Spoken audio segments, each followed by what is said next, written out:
Kajwang' tungni owuok e apis gavana ma Kisumu bang' jotije mane ondiki dweche 6 mokalo e yor orak kaka jokonga apaya mano mar kor gwenge chopo e apis makamano gi ichwang' ka gidwaro osara margi ma sani giwacho ni oingo milion 10. Jotijego notamore moumo igi kata moumo gi piny ni nyaka to giwuog oko e apisi makamano gi pesa margi mar dweche 6 mosekalo. Gavana ma Kisumu Anyang' Nyong'o nosingo ni chudo margi biro timore tich abich jumani.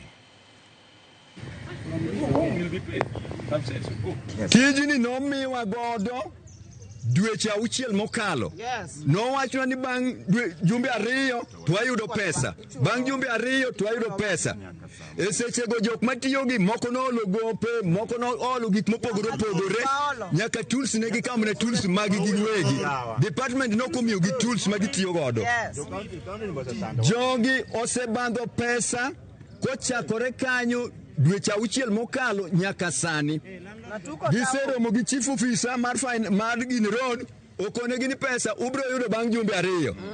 Onge pesa koyudore. Tumefanya kazi siku zote, ni kazi mpaka tools imevunjika, tumeomba tu kupewa. Nyoka imeuma, sisi hatujaona pesa, tumechoka, tunataka pesa yetu leo. Okwanyal bedo nwatiyo ne county government of Kisumu. Yes. Twadake ute, to wan gi mon, to wan gi nyithindo mwatero school.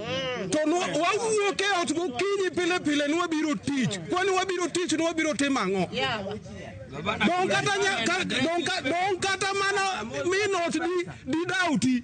Nikech isiko mana king'ise ni next week, every month, kia kiny, kia after 2 days. What is that? We are not fools. We want our money today. Without fail.